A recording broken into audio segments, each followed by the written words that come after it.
Dr. Peck is host of the Dr. Nurse Mama Show, weekdays at 2 p.m. Central, and find her podcast at afr.net. This is American Family Radio, a listener-supported ministry of the American Family Association.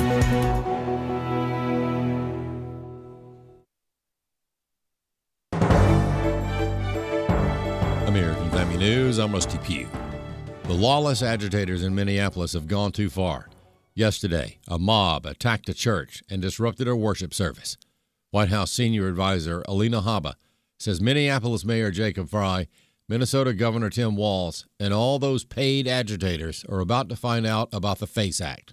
That's everybody. That's everybody. The FACE Act is a long-standing federal statute that prohibits force, threats, obstruction, any kind of interference with a religious place of worship. And it carries criminal penalties and violations. And what the Attorney General is saying is the truth. She will come down hard. The Department of Justice will come down hard. Our Civil Rights Division will come down hard on anybody who tries to impede or intimidate somebody in a place of worship, or a police officer or an ICE officer. It's just not going to happen in this administration, and Pam is making that very clear. ICE operations continue in Minneapolis, where tensions are growing between federal agents and the protesters.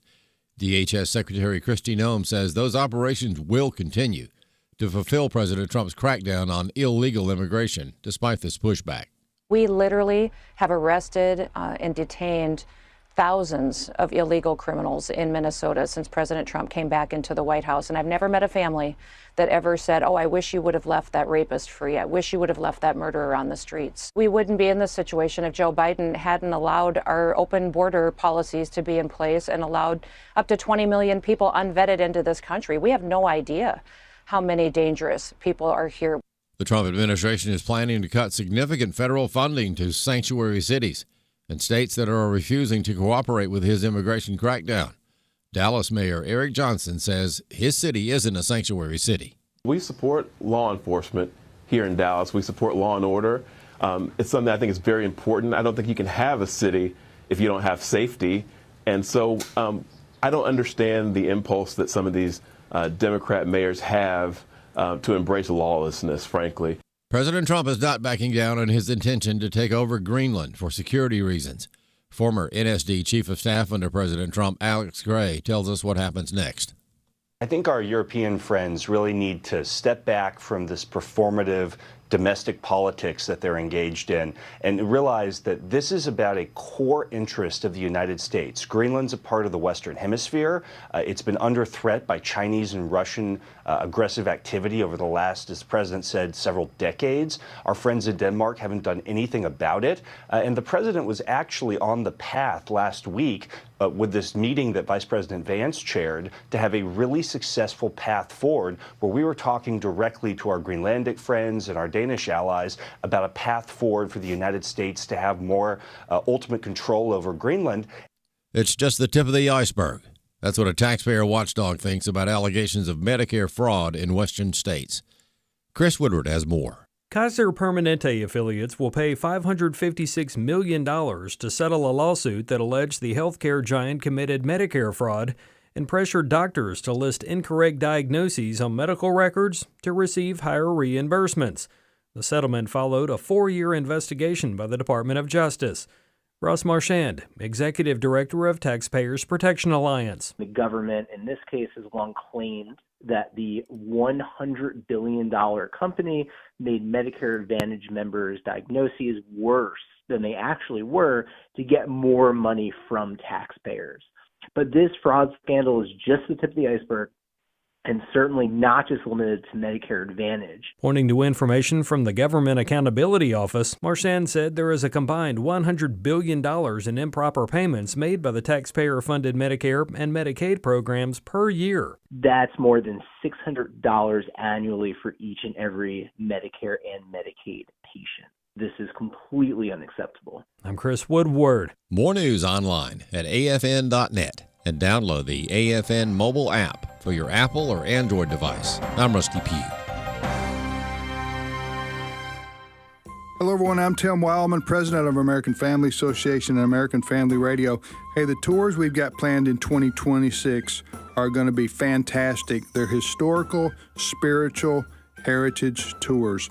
For the information all about them, the DC, the Williamsburg, the Boston tours, go to wildmongroup.com, WILDMON group.com, and we hope to see you on one of our 2026 spiritual heritage tours. Welcome to Today's Issues, offering a Christian response to the issues of the day. Here's your host, Tim Wildmon, President of the American Family Association.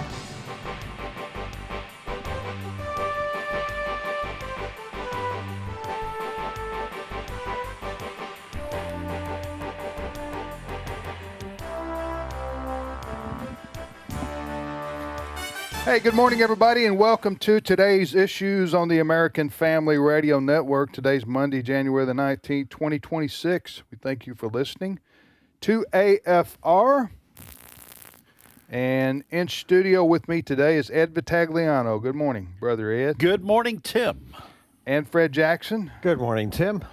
You two gentlemen have a good weekend, did you? Had a wonderful week. Had a very good weekend.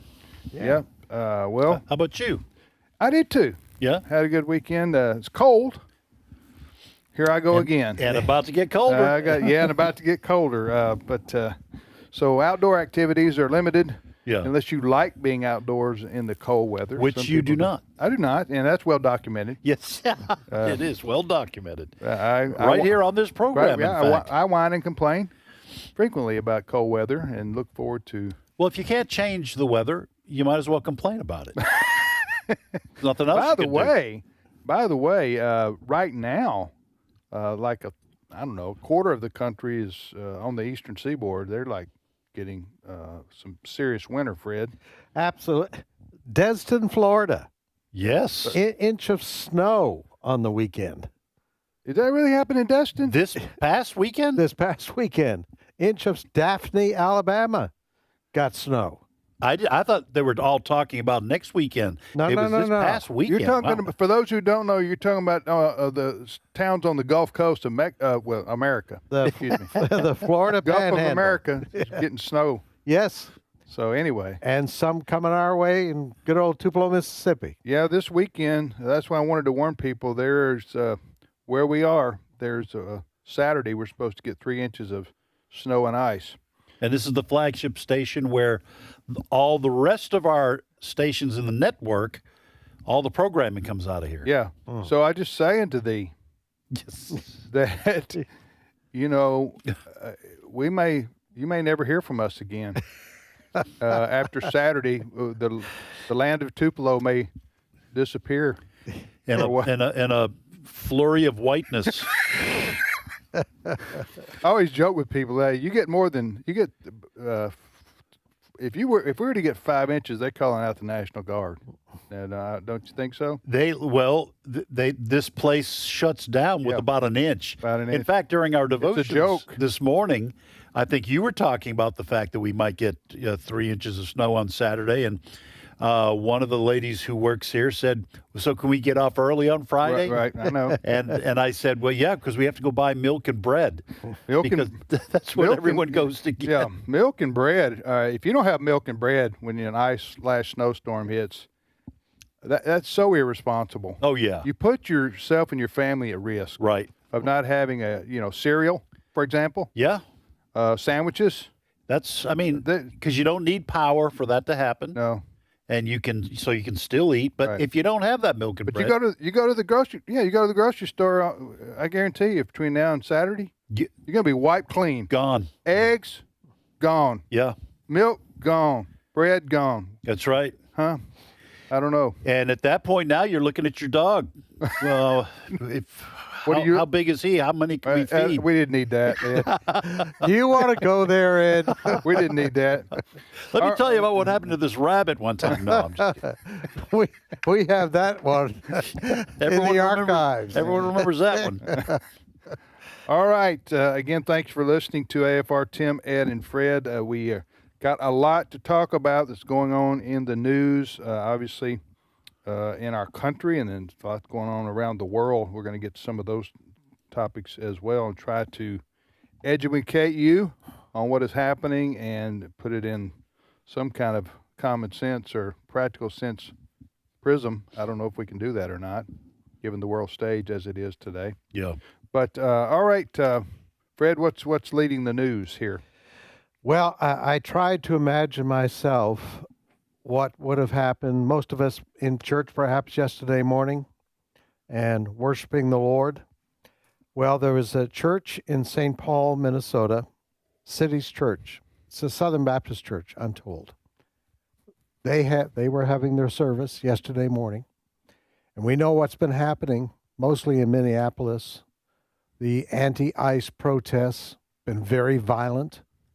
Well, you can imagine the feeling of sitting in your church there in St. Paul yesterday morning, and you all of a sudden, these protesters storm into your church. Have a listen, cut number 1.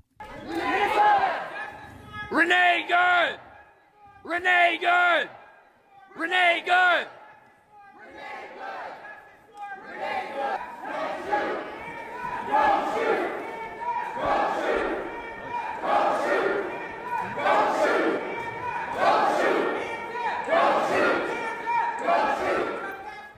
Well, the group of protesters broke into the church. They're hollering there the name of the woman who was shot and killed last week. During the service, right? During the service. They were hollering there during the service, hands up, don't shoot.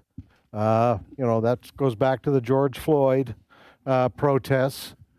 And the reason they picked on this church, we are told, is that one of the pastors at this church also works for ICE. So that's why they chose this church. Now, one of the protesters who stormed in there confronted one of the church members. Let's have a listen to that conversation. Cut number 2.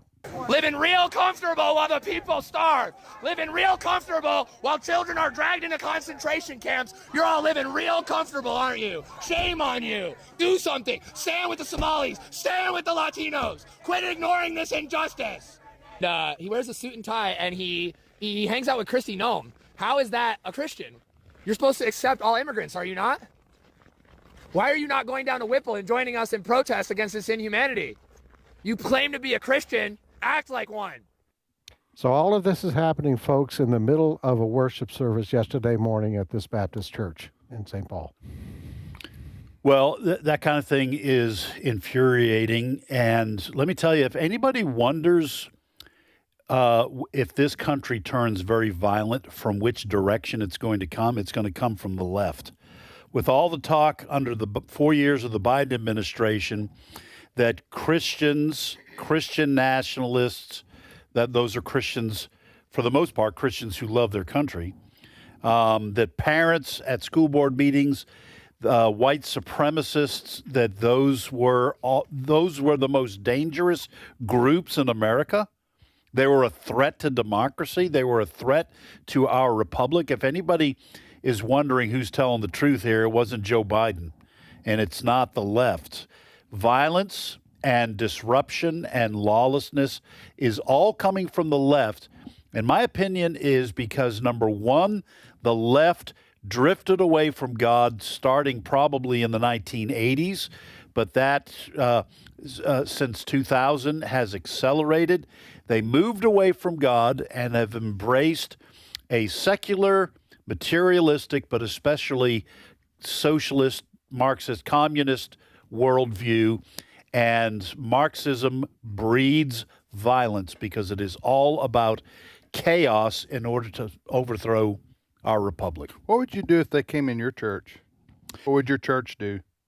Well, with those kind of numbers, I think we would get the people back, our people back, make sure they're safe, call the police, and I don't know, maybe sing hymns. But here's the problem. And I know there's a lot of people listening right now, and I read comments under this story. I don't know if you sent this around, Tim, but I did read this and saw and looked at the comments, and there were people saying, well, where are the men in this church? These protesters are not doing anything violent. So if Christians respond by beating these people up, and removing them by force, that's going to reflect poorly on, I think, the name of Jesus. And that's frustrating for people. Why is Jesus to blame? Well, because the Bible says turn the other cheek. And this is an attack on your faith. And that's I don't think you can respond with violence to a nonviolent protest. You're escalating. You're escalating the situation. They've disrupted the service. You're not going to be able to carry on. I would make sure that women and children were safe. I would put them, bring them up to the altar or whatever, have the men stand in front of them. You call the cops, wait for the police to arrive, and then you prosecute to the fullest extent of the law. That's if the police arrive. The police are under the order of the mayor. Well, this is St. Paul, not Minneapolis, so I don't know, maybe different. Anyway, I'm not trying to box you in here on this one. I'm just trying this is a very tense situation. Yeah. I agree with you. If they're not being violent, you don't act in violence. You hope to de-escalate the situation. That way nobody's put in harm. So I guess they eventually left. Fred, do you know the end of the story? I guess there was nobody hurt. Okay? Nobody hurt. But the star reporter, Don Lemon, remember him from CNN days? Oh, yeah. Yes. He was there. Gee, he must have got a tip from the protesters. He showed up, he called himself an observer. But he was interviewing the pastor of the church. That's how this went. Cut number 3. This is an operation that is secret, that they invited folks out. This is Operation Pull Up, more of a clandestine operation. We show up somewhere. They don't expect us to come there, and then we disrupt business as usual. So right now it's kind of mayhem. We're not part of the activists, but we're here just reporting on them. Did they explain to you why they're here? They did not. They said that there is someone here in Easterwood, who is a member of ICE, and he's a pastor of the church. Our church had gathered for worship, which we do every Sunday. We asked them to leave, and they obviously have not left. So this is what the First Amendment is about the freedom to protest. No, he's wrong. Don Lemon, I'm sorry, is an idiot. Okay, that is not what the First Amendment is about. The First Amendment is the government cannot restrict your freedom of speech in public places. This is private property. That's like saying the First Amendment protects someone from breaking into my house and shouting. Okay, there's a reason why Don Lemon lost his job. Yes. At CNN. Yeah, and let me tell you something else too. This is why members of ICE wear masks. Okay, right. So somebody in this group found out who one of the pastoral staff is connected with ICE. Right. They found out who and where they went to church, and then they showed up. And this is why members of ICE wear masks, to try to protect their identity and protect their wives and children, their families. There's some women with ICE too, protecting their families. No, First Amendment has nothing to do with it. This is what the left does. They want to terrorize and they want to disrupt because chaos is their modus operandi. Our Department of Justice says those people are going to be charged under the FACE Act. Let me just explain. The FACE Act, FACE standing for Freedom of Access to Clinical Entrances Act of 1994. Now, you may say, well, that's referring to protesters outside of abortion clinics. But listen to this. It's a U.S. federal law making it illegal to use force, threats, or physical obstruction to prevent people from obtaining or providing reproductive health services or exercising religious freedom at places of worship. Good. So the federal law does include what these protesters did yesterday. Alina Habba is with our Department of Justice. This is what she has to say. Cut number 5. That's everybody. That's everybody. The FACE Act is a longstanding federal statute that prohibits force, threats, obstruction, any kind of interference with a religious place of worship. And it carries criminal penalties and violations. And what the Attorney General is saying is the truth. She will come down hard. The Department of Justice will come down hard. Our Civil Rights Division will come down hard on anybody who tries to impede or intimidate somebody in a place of worship or a police officer or an ICE officer. It's just not going to happen in this administration, and Pam is making that very clear. All right. By the way, you're listening to today's issues on the American Family Radio Network. Tim, Ed, and Fred, we've been discussing what happened over the weekend in Minneapolis, St. Paul. This church was in St. Paul. It's a Baptist church. All these protesters, I don't know how many of them were there. A dozen? It wasn't a large number. Okay. Yep. Let me also add, to when you asked, I want to make something clear to our listeners. I wasn't saying that church members should not protect their family. That's why I said you get your family members to the front of the church or something like that, away from the protesters, and then if they attack family members, then you defend them. I left that out, but I was just talking about the protest. You just said turn itself. the other cheek. Well, I would turn the other cheek if they came up in this context, but I'm not going to turn the other cheek if they go after like my wife or my children or grandchildren. Right. You let them beat you? I would try to cover up and protect myself. If this is the way I view turn the other cheek, if you are suffering for the name of Christ, then we are obligated to not offer a violent response. But that doesn't change the fact that I protect my family. That's also, I think, a biblical duty. All right. Listen, we have a situation. I don't know. This situation in the Minneapolis-St. Paul area is very volatile. It's fluid. And you have a situation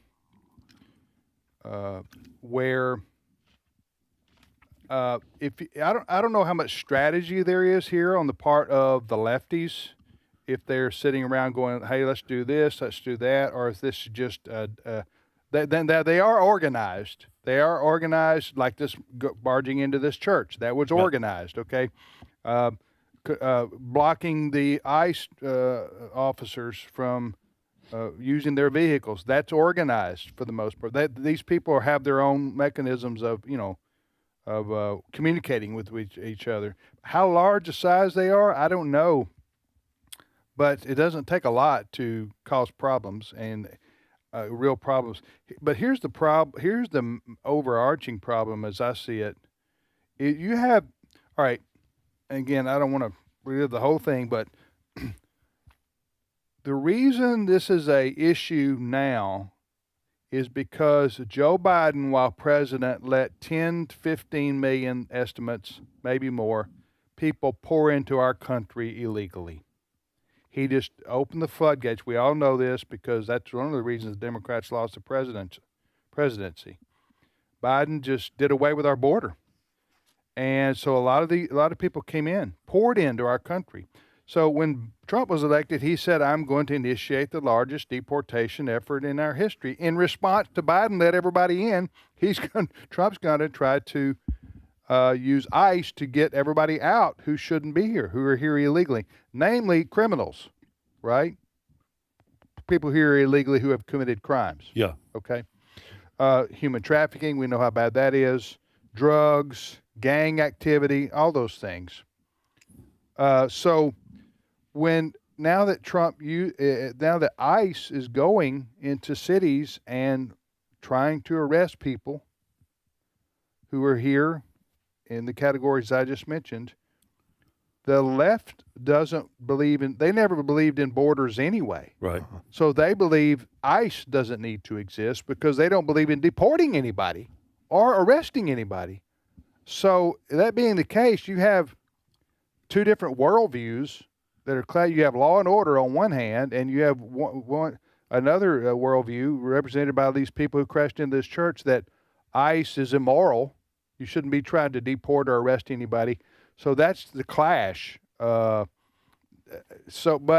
as I've said here before on numerous occasions too, when you put a video, a cell phone or a video camera or whatever, on the work of police, or in this case ICE, and they have to use brute force to accomplish something, it never looks good, okay? It never looks good. I mean, to most people, they go, can't you just ask them to move? Yeah. Can't we just say pretty please? Yeah. And no, these guys, these ICE agents are trained, and they're really kind of hardened to this, and they're defensive too now. Yeah. Because why? Because they don't know what's around the next corner, and they also know that the local police are going to help them at all. Right. So, under orders from the mayor. Yes. So the mayor of Minneapolis says don't cooperate with ICE. So ICE is operating on their own. So when they're confronted with these crazies, these lefties, some of them are violent, then they can't. For example, when this, what was her name? Good? Yeah, Renee Good. Okay, her car was out in the middle of the road blocking the ICE agents. She wanted to make a statement. Okay, she was participating in blocking the ICE from doing their job.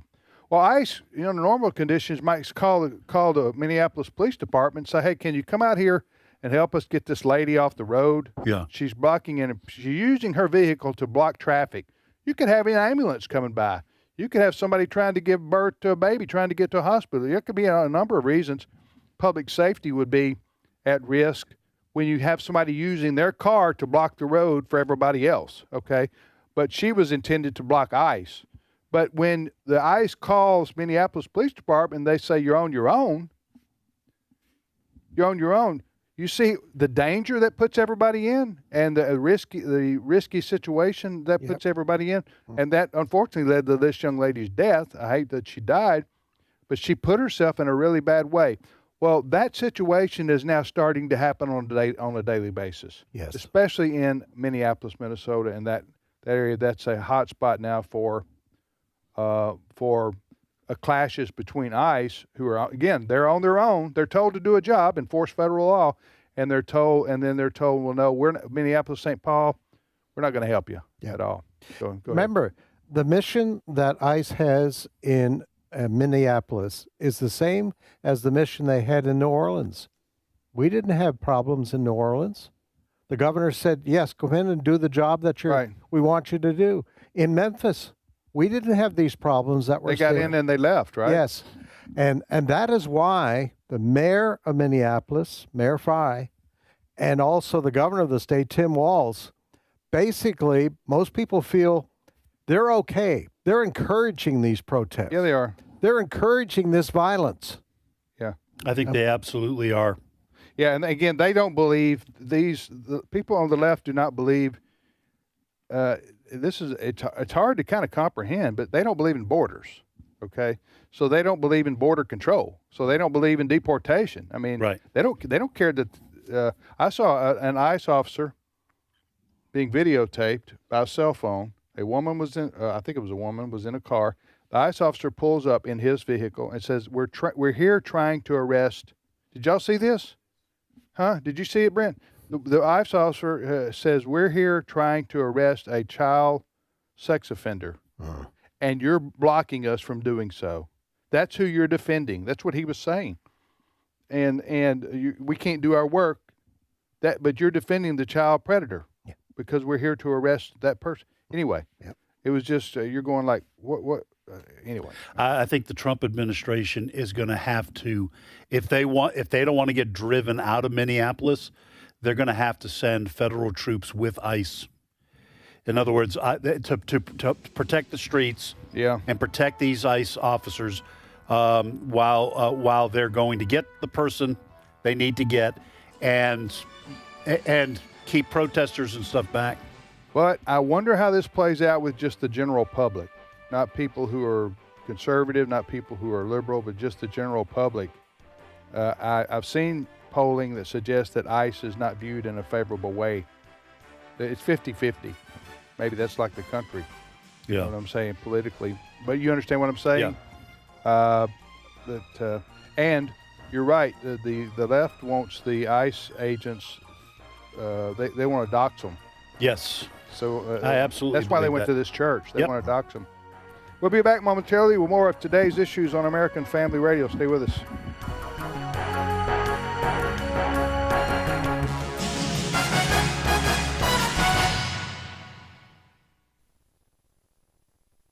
It's my turn. Here is your host for My Turn, Don Wildmon. For life is more than food and the body more than clothing. The words of Jesus. Somewhere I ran across the story of a man who visited a certain home. The home wasn't much to look at, kind of run down, lacking even a good coat of paint. Outside the home in the yard, a little boy and his sister were playing. They were laughing, running, having a good time. The man surveyed the situation, summed up that the family wasn't very well off. He asked the small boy some questions about the home and family. The little boy told him that his father had not been able to work lately because of illness and that his mother had to care for the father. When asked about his patched clothes and his bare feet, the youngster explained that he had not had any new clothes since his daddy got sick.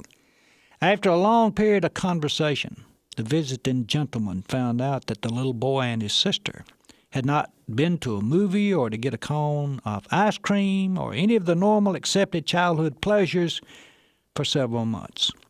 Wanting to say something to help the boy and his little sister face the difficult situation, the man spoke, and this is what he said.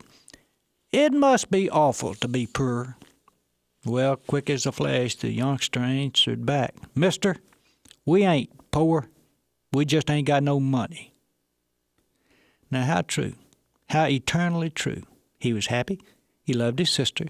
His parents loved him. He knew why his family was in the shape it was in financially, and he didn't complain. Money could not have bought what he had. How very shallow our judgments go sometimes. How very misplaced our values of riches. We think the only rich people are the people who have money. How miserable life would be if we had to face it on that basis. Being poor if we had no money. We've made a terrible mistake here, and we have passed it on to our children. That mistake is thinking that a person has to have a bankroll in order to be rich. What a poor, pitiful basis from which to judge richness.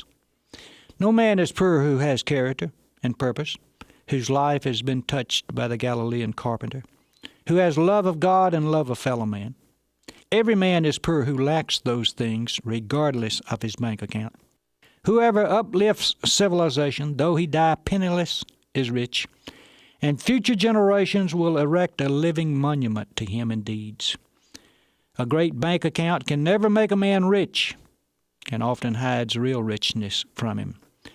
A man is rich or poor according to what he is, not according to what he has. We are important because we're God's children, not because of position or power or money. No man is rich who has a poor heart. One of the first great lessons of life is to learn the true estimate of values. How poor are those whose major goal is a growing bank account. A rich mind and a noble spirit will cast over the humblest person a radiance of beauty which most millionaires will never know. So don't pity the person who's lacking money. Pity only the person who is lacking in character and purpose, who rejects the Galilean and has no love for his fellow man. For they are the poor ones. But those who are the opposite are rich far beyond the expression and means of mortal money. This has been My Turn with Don Wildmon, a production of the American Family Association. You will seek me and find me when you seek me with all of your heart. Jeremiah 29:13. American Family Radio. This is today's issues. Email your comments to comments@afr.net. Past broadcasts of today's issues are available for listening and viewing in the archive at afr.net. Now, back to more of today's issues. Hey, welcome back, everybody, to today's issues on the American Family Radio Network. You're listening to AFR. David and Tammy from Paris, Tennessee dropped by to see us and say hello, tour the studios and our facilities here. And if you want to do that, we welcome folks to come by. Now, you need to bring something, like some kind of a housewarming gift or something. Or something to eat, something, you know. Well, that would be... Yeah, it's like you go to anybody's house. You bring something. You bring something. Yeah. That's what I'm saying. So if you come here to visit us... We're just kidding. Please bring something. Well, we are kidding, but if you want to bring something... We're not going to turn it down. We won't we have our own popcorn. So that's taken care of. Yes. And their own coffee. But other than that, you can bring something. But anyway, I just we do like having folks who listen to us if they want to stop by and see our studios and say hello during the weekday. It's a very easy thing to do, folks. You go to afa.net, and right at the top there is a banner with drop-down menus. You go to the far right. Oh, we got the drop-down menus. They're dropping left dropping and right. down in their menus. And you go to more, and all the way at the bottom of that little drop-down, it says visits. You click on that. You do have to fill something out, so we make sure you're not running from the law or something like that. And but anyway, it's a very easy process. You'll get some advisement in terms of when to come. Friday afternoons, it's pretty scarce around here in terms of meeting your favorite, maybe favorite show host or whatever. But anyway, there you go. AFA done that. All right. Well, before we get back to the news of the day, we wanted to acknowledge that today is Martin Luther King Jr. Day, right, Fred? That is correct. It is Martin Luther King Jr. Day. Just reading this morning, his birthday was last Thursday. If he was still alive, he'd be 97 years old. Wow. Last Thursday. And he was tragically assassinated, as most people are aware, back in 1968. He was in Memphis and was shot and killed there. He was a man who advocated. He believed in civil disobedience, but in a peaceful way. He stressed that over and over again. Alveda King is the niece of Martin Luther King, and she was interviewed this morning about what she's seeing in the country today, and she wanted to contrast what she's seeing today in this country with what her uncle believed in. Cut number 9. During his lifetime, one of my uncle's favorite scriptures was Acts 17:26, of one blood God made everyone. So I believe he would want us to know that we're just one human race and that we should be kind rather than all of the anarchy and violence. He said we must learn to live together as brothers, and I add as sisters, and not perish together as fools. And so the fear, the anger, he had many quotes about faith, taking that first step without even being certain of the staircase. So if we can encourage people to not hate, he said that only love can drive out hate. Only faith can drive out fear. All of those quotes are just flooding back in my memory.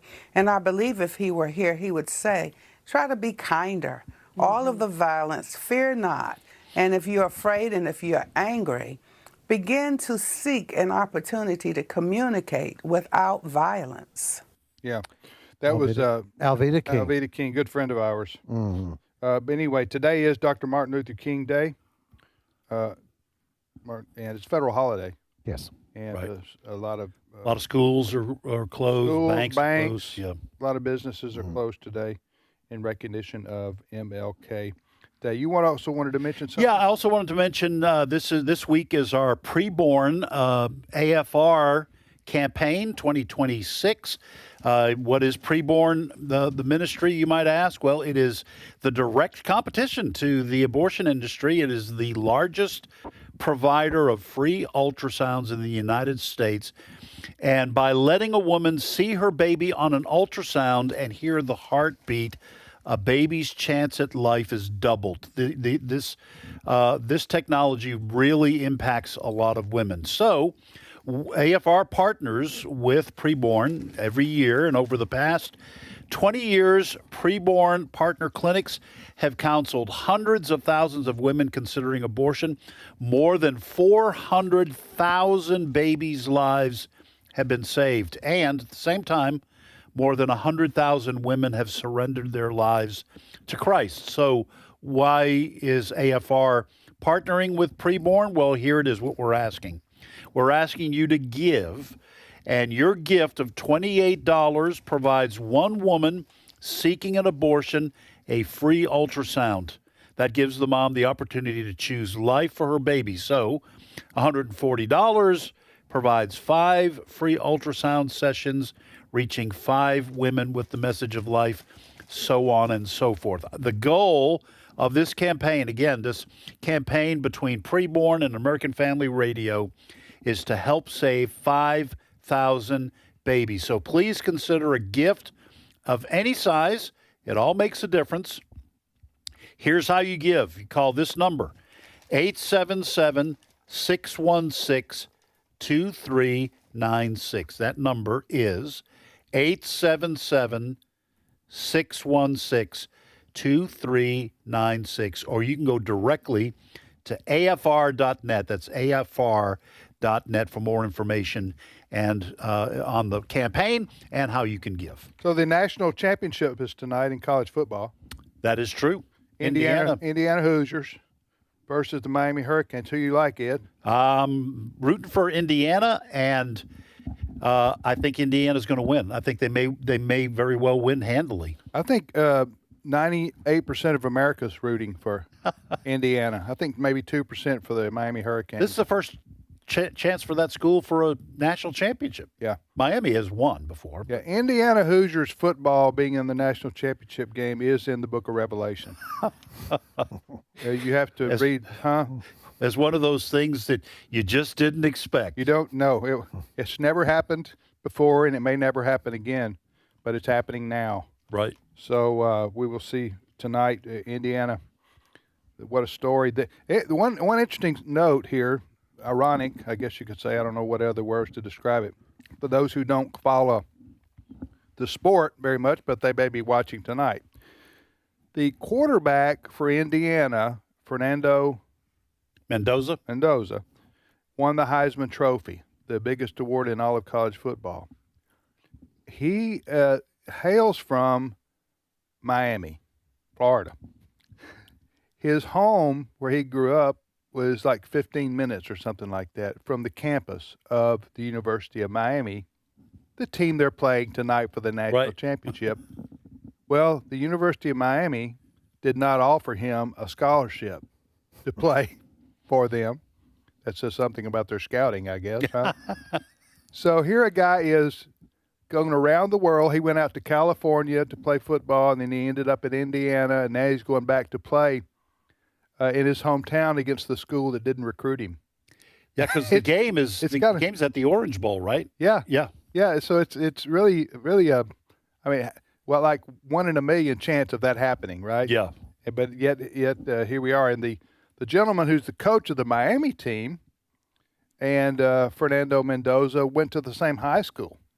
I did not know that. Yeah, not together. Obviously, there's 20 years difference or more between the two of them. But Cristobal, I think is his name, coach for the Miami Hurricanes. He went to the same high school that Fernando Mendoza went to. It's a really fascinating story, but anyway, we'll see what happens tonight. Well, also something that's not many people know this is the offensive coordinator for Indiana was abducted by aliens. A lot of people didn't know that. I didn't know that. Yeah. You know, Ed, you dig these stuff up. Yeah. You dig this stuff up that nobody knows, but it makes it more interesting to watch. So I'll be looking at I'll be watching him tonight and looking for that backstory. That's right. Sometimes they shine bright lights and he goes into he covers up and we'll see what happens. That's tonight. Just that's kidding, tonight folks. in Miami. It's not frozen in Miami. No. But it is in North Florida, I guess it is. All right, Fred, what's your next story?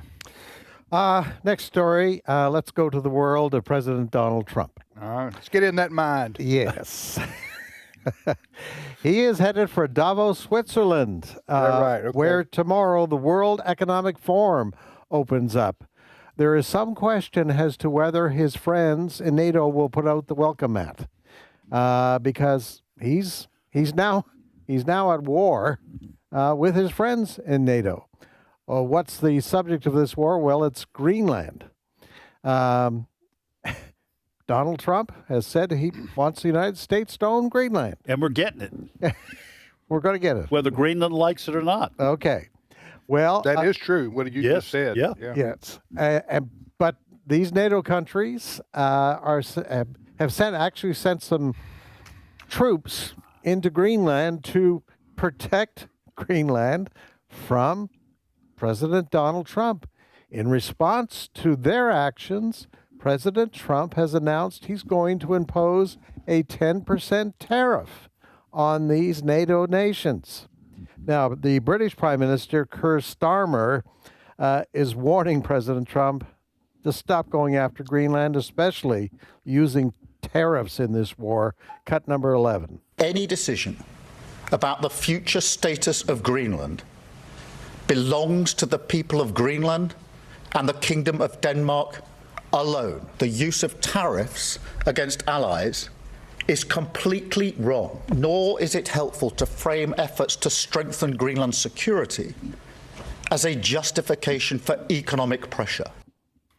Now, many people agree with President Trump that Greenland is strategic when it comes to security, because there is concern that Russia and China want very much to have safe passage through that area.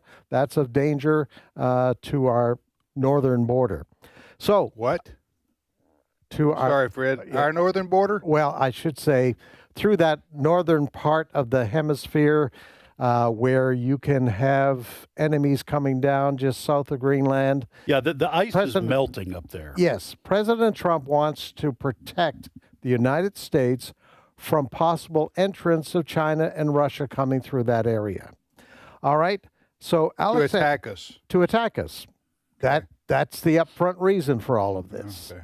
Alexander Gray, the American Foreign Policy Council of the American Foreign Policy Council, believes the president has a point. Cut number 12. I think our European friends really need to step back from this performative domestic politics that they're engaged in and realize that this is about a core interest of the United States. Greenland's a part of the Western Hemisphere. It's been under threat by Chinese and Russian aggressive activity over the last, as the president said, several decades. Our friends in Denmark haven't done anything about it. And the president was actually on the path last week with this meeting that Vice President Vance chaired to have a really successful path forward where we were talking directly to our Greenlandic friends and our Danish allies about a path forward for the United States to have more ultimate control over Greenland. And then the Europeans decided to showboat, send in this absurd contingent of troops to act like they were going to stop some sort of crazy American invasion. It's not a crazy American invasion. President Trump has said he may use troops.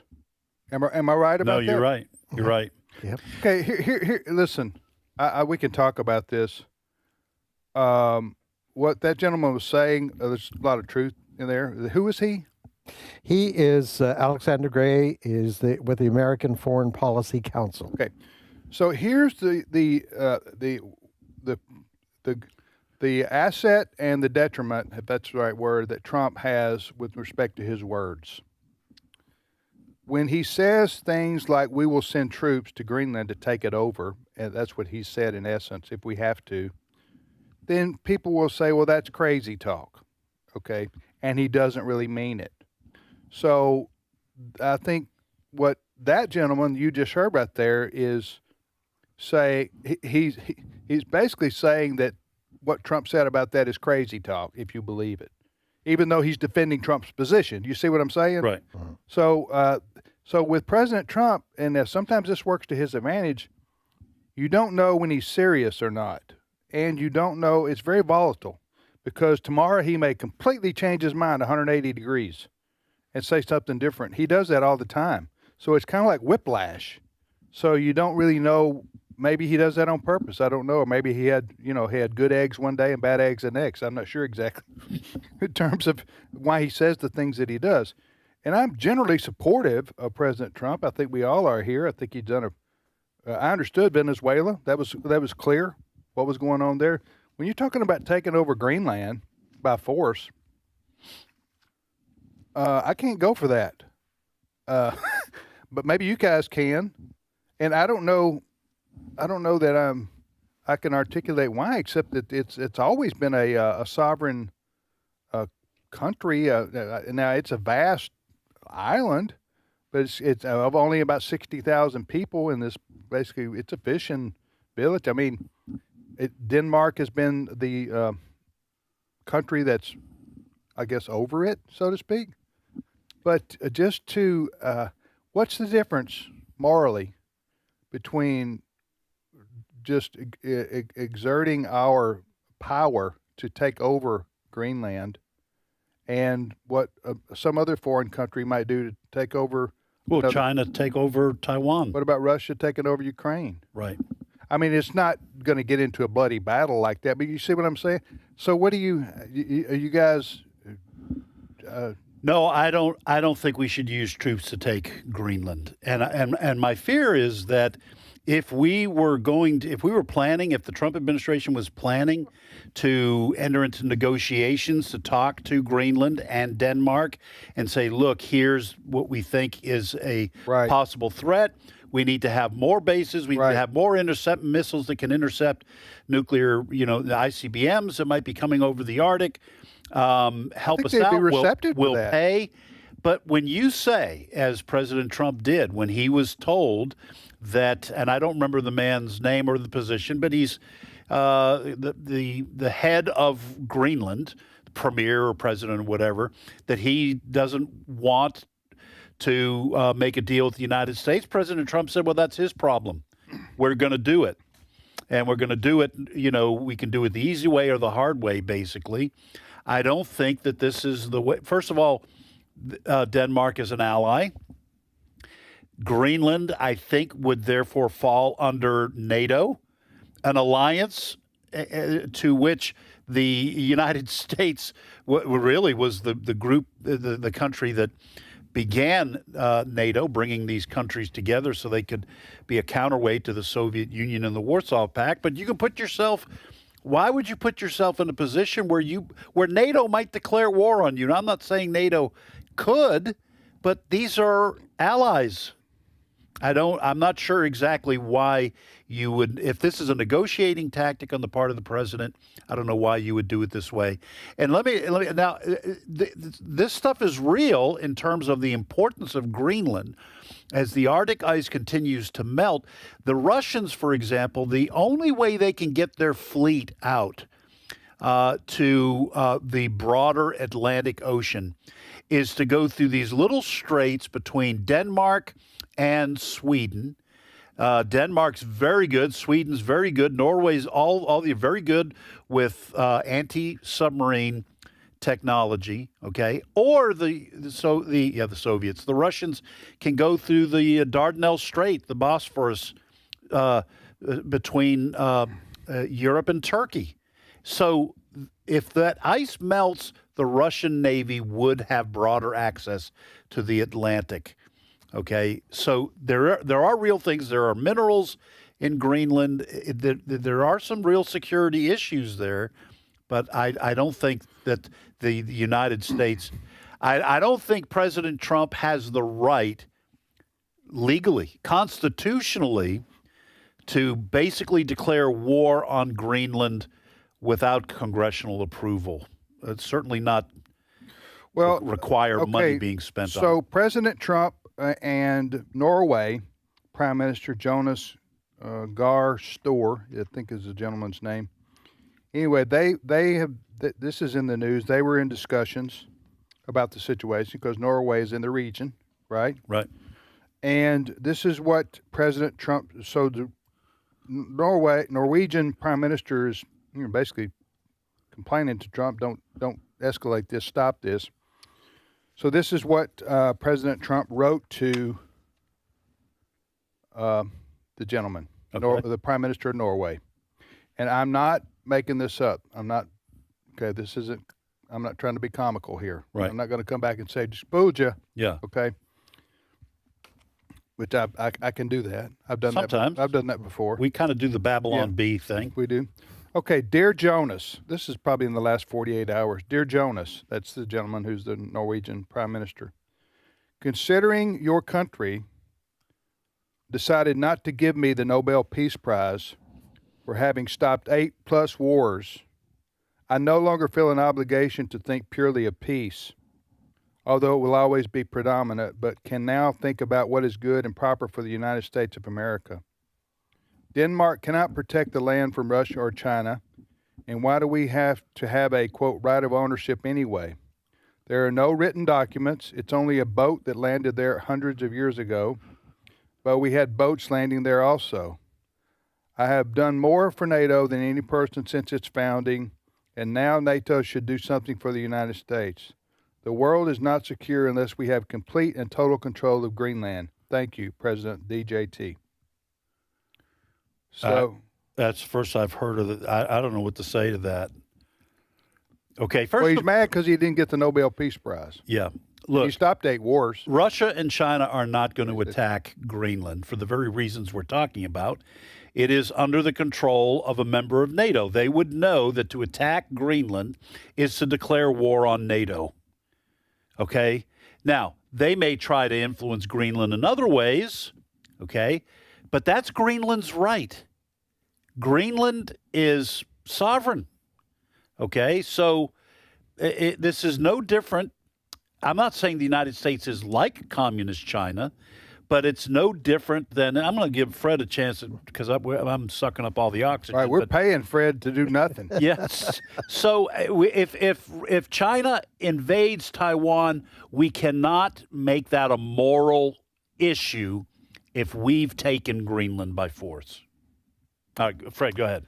I think, and maybe it's more hope than think, that there will be an agreement between President Trump and these NATO nations. He's going to be meeting with them in Davos this week. I think they will come to some kind of security agreement on Greenland. Now, if he keeps insisting that the United States is just going to go in and take Greenland, that's not going to work out. He says the United States, need to have complete and total control of Greenland. Not going to happen. Well, now he is right that the United States. He's not right that he's done more for NATO than anyone else. What about ending 8 wars? Founding? I don't even know what he may be referring to. Conflicts in the Middle East. I don't know, but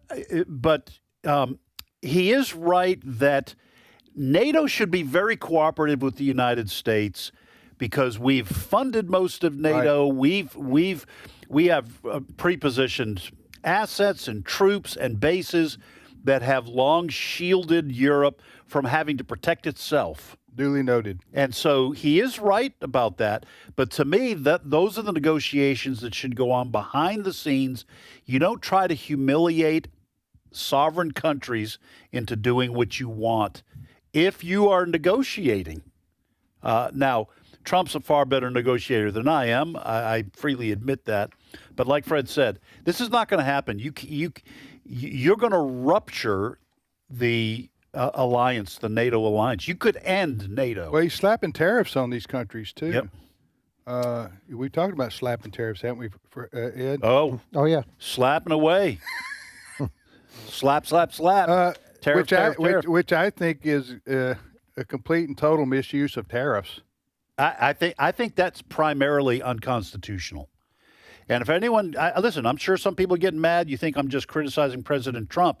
The Constitution is the law, the supreme law of the land, and it gives Congress the right to, if anybody's going to slap tariffs, it's supposed to be Congress.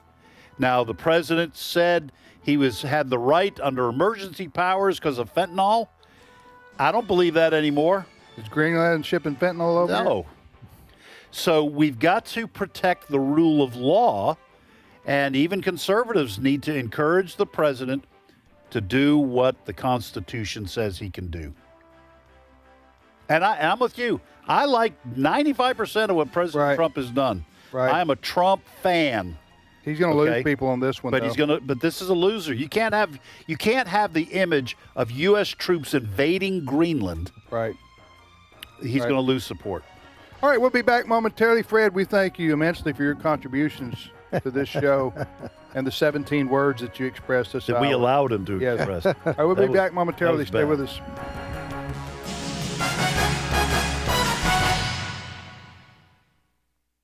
The views and opinions expressed in this broadcast may not necessarily reflect those of the American Family Association or American Family Radio. Faith, family, freedom.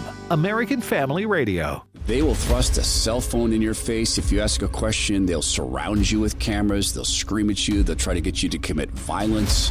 I believe God is giving us a little bit of a glimpse into what life without Him would be like. A Disciple's View with Todd Herman. Critical information from a faith-enriching perspective. Weekdays at noon Central on AFR. This is American Family Radio, a listener-supported ministry of the American Family Association.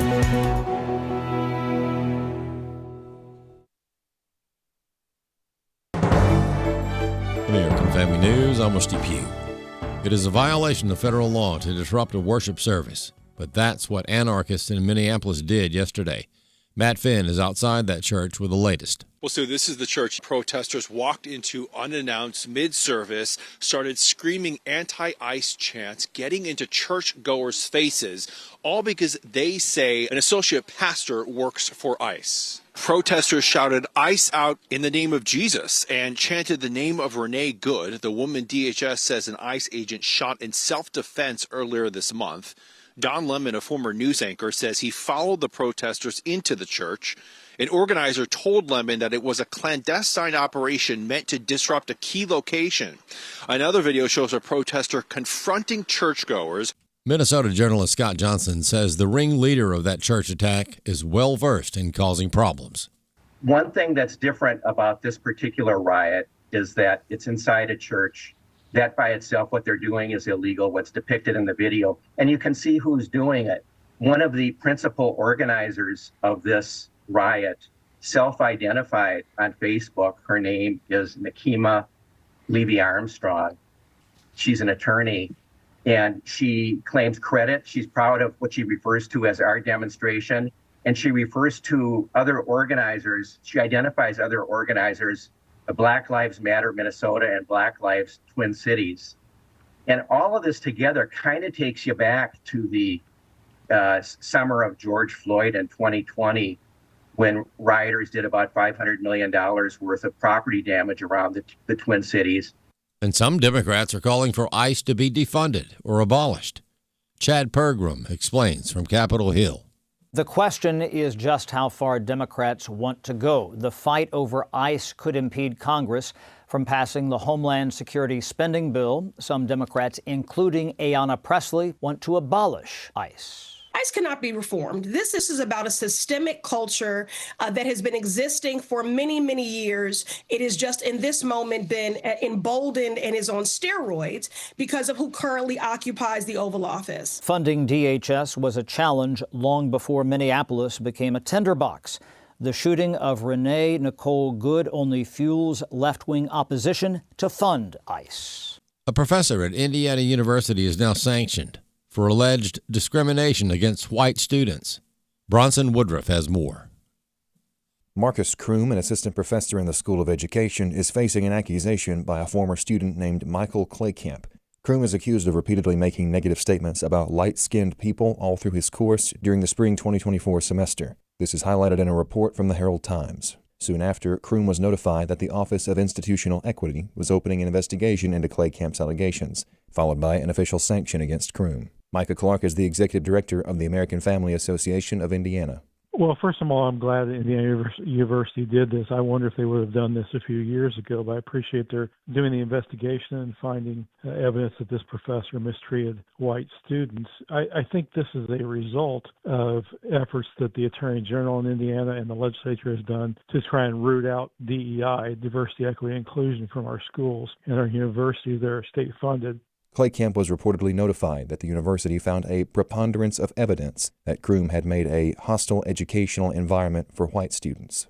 But the problem is you've got people who've been indoctrinated to think that America is this racist, institutionally racist country, and that gives them, I think, victimhood status and justifies their being able to think they can mistreat white people or who they see as a majority. And that's the danger of looking at America as being a victim if you're a citizen, rather than seeing all the opportunities and the progress that we have made. I'm Bronson Woodruff. U.S. markets are closed today, but U.S. stock futures have skidded after President Donald Trump threatened to slap a 10% extra tariff on imports from 8 European countries because they oppose having America take control of Greenland. Oil prices also slipped. More news online at afn.net and download the AFN mobile app. I'm Rusty Pugh. Hello, everyone. I'm Tim Wildmon, president of American Family Association and American Family Radio. Hey, the tours we've got planned in 2026 are going to be fantastic. They're historical, spiritual, heritage tours. For the information all about them, the DC, the Williamsburg, the Boston tours, go to wildmongroup.com, WILDMON group.com, and we hope to see you on one of our 2026 spiritual heritage tours.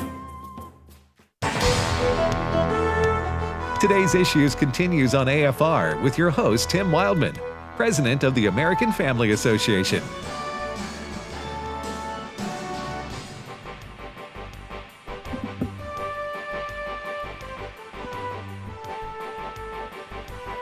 Hey, welcome back, everybody, to today's Issues on the American Family Radio Network. Thanks for listening to AFR.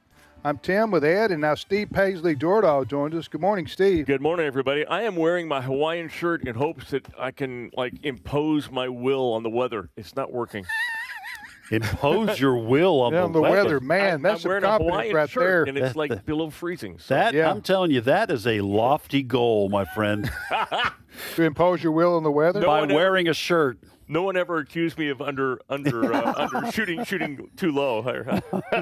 All right, Brother Steve, I have information for you. I don't know if I'm listening. You can do anything about this, but well, if I can impose my will on the weather, there's a winter storm going to hit some of the country, at least, including our area, on Saturday. I'm wearing shorts then. Yeah, you do that. Take pictures, or it didn't happen. Yeah. Is that the mind over matter? Is that what that is? If you don't mind, it doesn't matter. I keep saying I'm from Colorado, and it doesn't affect me much. But, man, at some point it does. It gets pretty cold. Well, the wind has been bad. And there are people up in Wisconsin that are going, I don't want to hear what you guys have to say, you mamby-pambies. Talking about wind, it's 50 below zero here. See that football game last night between the Rams and the Bears? They're playing like it was. Now, it wasn't the coldest game you've ever seen, but they were still in 18-degree temperature. Yeah, snow on the ground. Yeah, snow on the ground. It's an incredible game. Yeah, it was. It was. The Rams won it with the kicker. Yeah, field goal. The big, thicker kicker? That was the heftiest kicker I've ever seen. They call him thicker kicker, I think. He was a big boy. Yep. Well, when you texted me, that's not the word you used. No, I wasn't fat shaming him. I was just saying that he likes the buffet. That's all I was saying. Yeah. And there's nothing wrong with that when you make the kind of money. When you can kick, it doesn't matter what you look like. I'm just saying that was a pressure kick too. I'm just saying he did not look like your typical field goal kicker. I've said here in football, it's just funny to me how grown men, 300-pound men, can slam around on each other for 2.5, 3 hours, and the whole thing comes down to 145 pounds. Yes, kicker. Yeah. But not in this case. He probably weighed 200 pounds. Do you remember the Raiders used to have Sebastian Janikowski? He was remember him. Huge kicker. He was a big boy. Big boy. Yeah. Yeah, I remember that. But usually they're slender and they're right. Kind of short usually. Using that soccer style kick.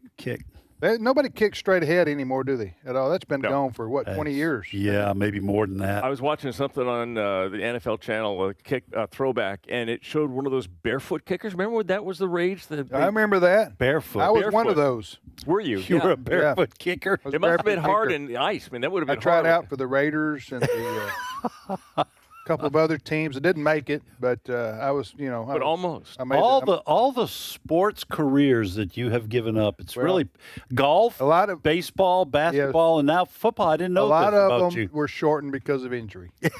And you think that was it? Yeah. Including the kicking. So anyway. All right, you're listening to today's Issues on the American Family Radio Network. It's kind of painful to go down that road, Ed, if you don't mind. Okay, I'll leave you alone with your painful memories. How did you bring it up in the first place, right, Ed? Yeah. Well, I did. I don't Tim think you did. I think you did. I mean, I played basketball in the Michael Jordan era. So there. I played basketball in the Michael Jordan era. There was nothing I said was untrue. Between me and Tom Brady, we have 7 NFL championships. Well, 6. See what I'm saying? Yeah. How he's looking at things. That's exactly right. All right. Well, again, thank you for listening to American Family Radio. Just real quickly, I know folks have heard about this if they listen to AFR, but we've got some wonderful tours lined up this year. And here they are. I'm about to give them to you. In June and September, we are going to Washington, D.C., our nation's capital, including George Washington's Mount Vernon estate. It's a fabulous trip. So if you ever wanted to go see our nation's capital, why don't you join us? This year we'll take care of you. It'll be fun and fellowship with people throughout who come to Washington from around the country like yourself, Christians who love the country and love the Lord.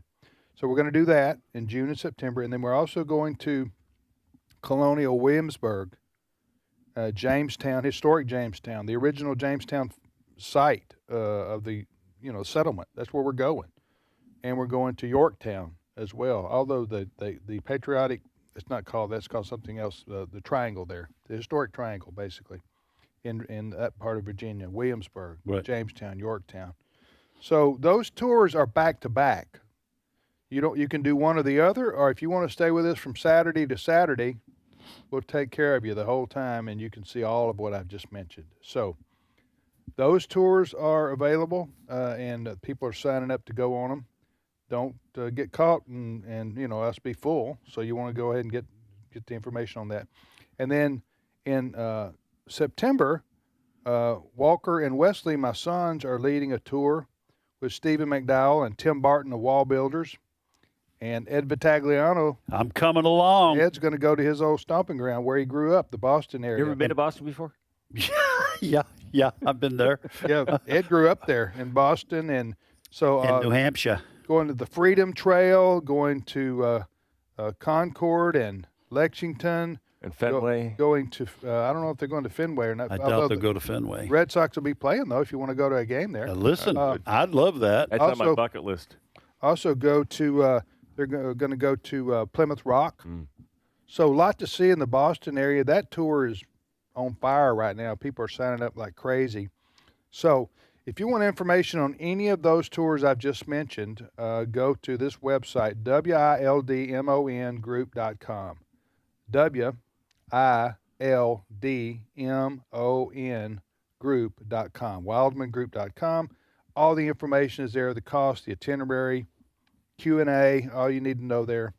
So we encourage you to join us on those tours if you would like to go on a vacation with a purpose. All right, Steve, what's your first story? I would like to introduce you to a lawmaker in Texas whose name is Representative James Tallarico. Tallarico, he's a Democrat, and he's a Texas state lawmaker. He is running for Jasmine Crockett's seat in the House, so he is and expected to give her a run for her money because she's kind of a firebrand. He's running against her in a primary? Yeah. Oh, okay. That's what we're being told. Okay. But he's being touted as a Christian Democrat. And I was listening to a little bit from, he was on Joe Rogan, and Joe said, I've never heard of a Christian who didn't want the 10 Commandments. What's the deal with not wanting the 10 Commandments in the classroom? He says, well, I was in seminary and thinking of going into the ministry, but I went into politics, and I believe in the separation of church and state. But he passes himself off as a Christian, and I keep hearing him quoted as a Christian. Well, this is the kind of Christian that he is. When he was on the Joe Rogan podcast, he made the case, I'm going to read this, that the Bible sanctions abortion. And this is what he quotes.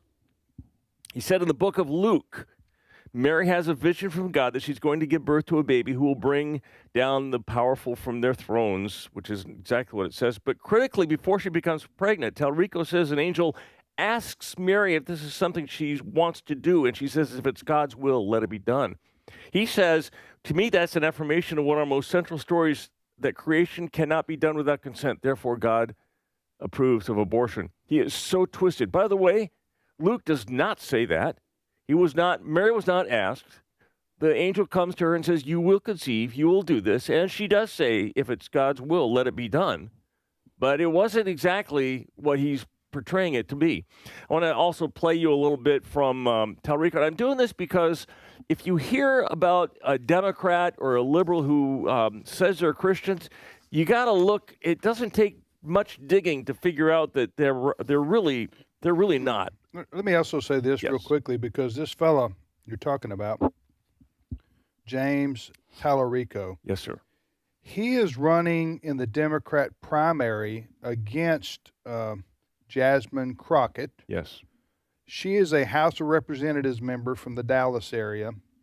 I'm not sure what he is, but so they're running to take on the Republican, either Cornyn or... That's in the Senate. This is a House seat that she's going for.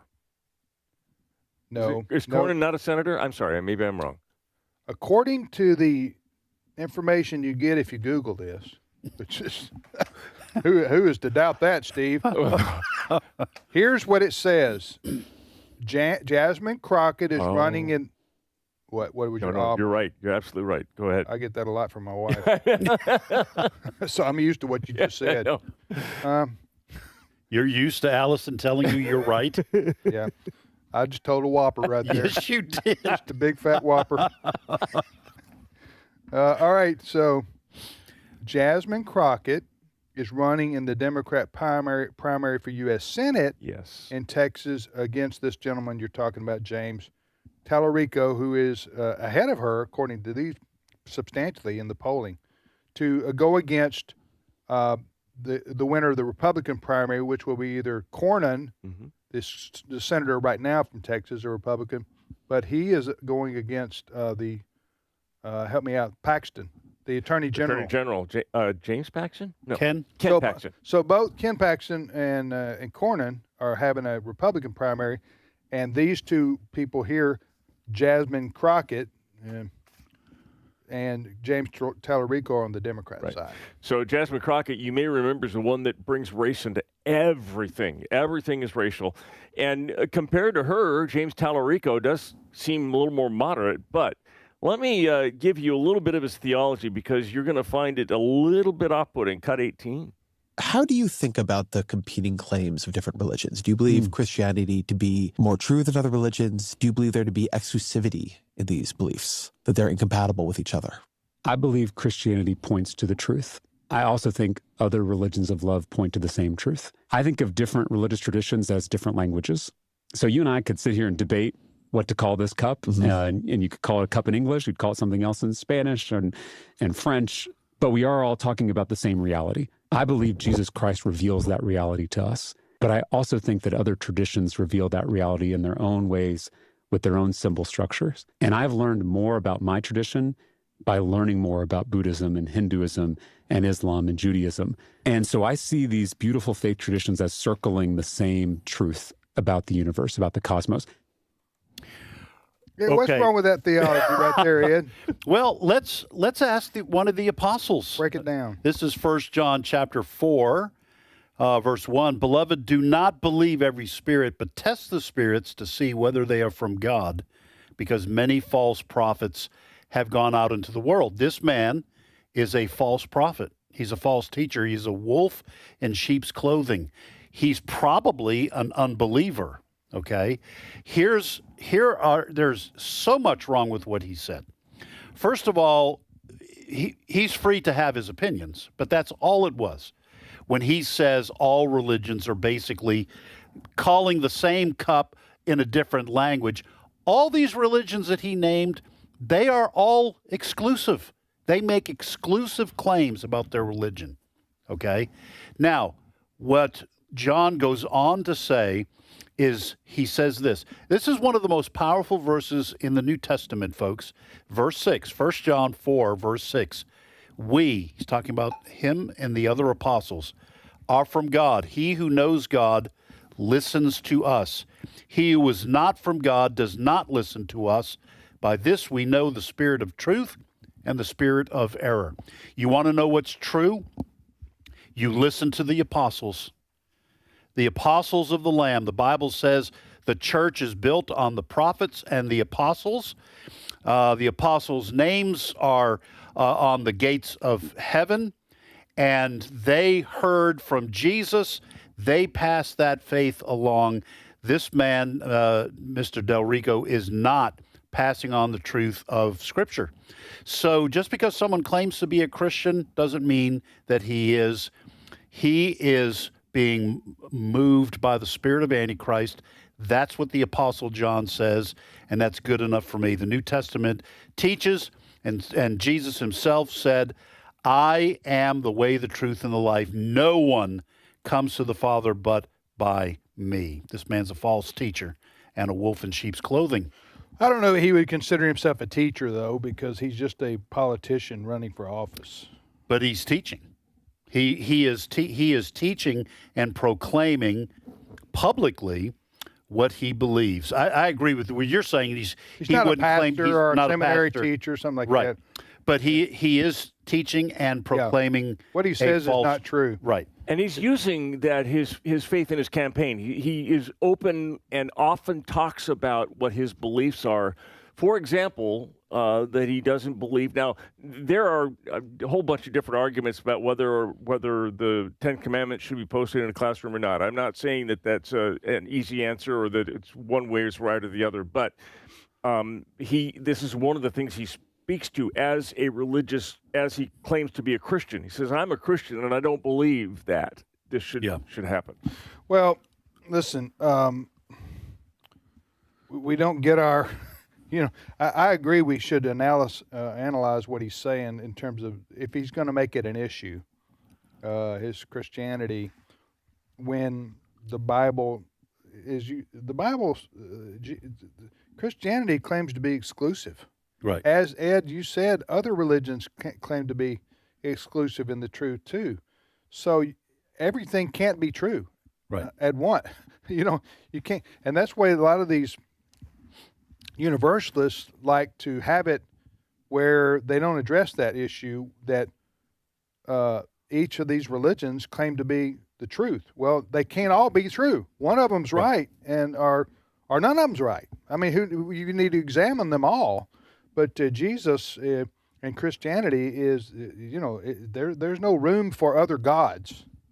Right. God is a jealous God, and when we say that about God, it isn't jealousy like petty jealousy, isn't it? What is that? How do you define the jealousy of God? So you brought up the subject, and you want me to explain it? Because you're the Bible teacher. Well, I could answer it. Yeah, but I want you to. Okay. Well, the jealousy of God, I think, properly understood, is could be likened to a husband's jealousy for his wife. That is not petty. When another man is talking and trying to whisper sweet nothings into her ear, the true, in a sense, the God-like jealousy is protective, knowing that this individual means to harm your wife and the sanctity of your marriage. And that, when the Bible talks about God and God saying, I am jealous, that's what he's saying. He is saying, I am protective of my people. I want to protect you, and I am not going to tolerate anything coming in between us that is going to destroy you. God being destroyed is not possible, but this will destroy you and bring harm to you, and I love you. Snake slithers into the backyard where your kids are playing. It is perfectly okay to identify that immediate feeling of protecting your children and wanting to destroy what could harm them as being what the Bible describes as God's jealousy for his people. That's what I was going to say. Amen. Yeah, amen, brother. Ditto. All right, you're listening to Today's Issues. That's the name of this show on the American Family Radio Network. I'm Tim with Ed and Steve's next story, Steve. I know you guys spent quite a bit of time this morning talking about this raid, this protest at the church in Minneapolis. I want to tell you that my Twitter feed has been filled up with similar type things that haven't been publicized as much. I saw somebody berating people walking to church. It was a different church. And this man was using the most vile, every other word was a foulest word, and calling them Nazis and white supremacists, and how dare they worshiping. How can you worship with an American flag on your lapel? It was the most vile attack. Where was this? It was in Minneapolis, but a different church, and these people were walking with their kids, like families walking to church together. And one of the things he said, "Your dad is a racist, is a white supremacist." They were. Anyway, I'm seeing this. I'm also seeing Andy Knows reporting from Minneapolis. Far-left anti-ICE protesters beat a white man on the street after he was accused of being right-wing.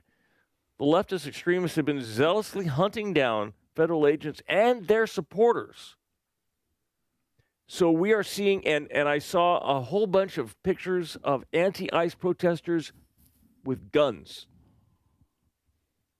They are ratcheting up the protests, and it's getting dangerous. It's getting very dangerous out there. Something has changed over the weekend. Well, we talked about this in the first hour, in the first segment, really.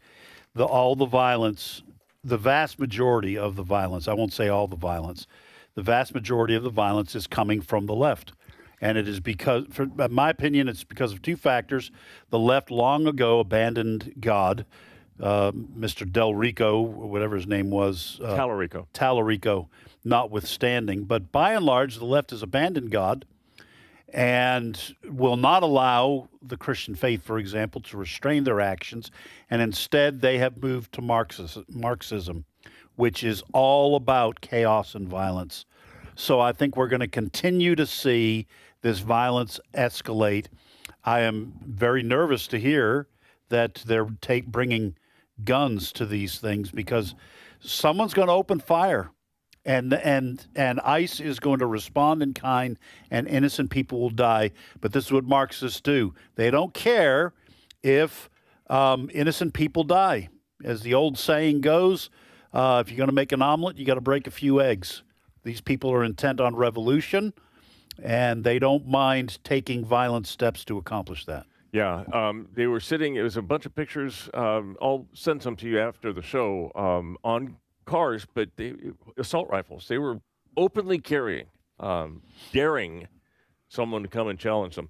So, yeah, in my opinion, just looking at my feed and looking at some of the stories, something changed over the weekend. So I'm going to keep an eye on that. We'll bring that in if you want. Okay. There is. Let's stop here. I know you guys talked a lot. You talked about the Trump Norway thing. I have something that Donald Trump is going to write an executive order on. It's a little less serious, but I still don't know how he's going to do it. The president said that he is going to issue an executive order that will secure an exclusive 4-hour broadcast window in December for the Army-Navy football game, where no other postseason games will be allowed in the time slot. So I guess he's installing himself as the commissioner of both the NFL and college football. Now, what is his reason for doing this? Because for saying he's going to do this. Army-Navy game is an important game. I guess he says it's... You want to know? Yes. Because I know the answer to that question. Yes, I do want to know. But it might just bore our listeners where they're used to that. Where they tune out. Okay. So the college football playoffs may expand to 16 teams, which means another Saturday. You follow me? Yeah. That Saturday would have to be, by necessity, the Saturday of the Army-Navy game, which is usually held the first Saturday after all the conference champion. Everything's done in college football. It's a dead period, a dead week.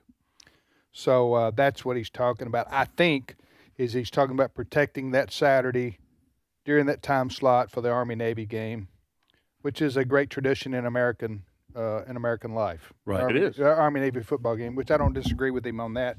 I think this is just him speaking his wishes, because that he does. The president, and Trump did this time. He went to that game in Philadelphia. Yeah.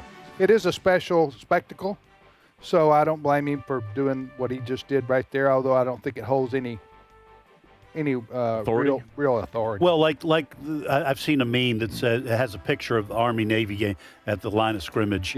Says these are men who are willing to give their lives for the people watching the game. Yeah. Now, I do think that soon President Trump will announce that he's moving the Army and Navy game to Greenland. Could be. And So calling it the Trump Army Navy game. I do think that's on the horizon. Naming it. So watch Yeah. for that, okay? I'm doing that. All right, we'll see you tomorrow, everybody. Take care. Keep listening to AFR.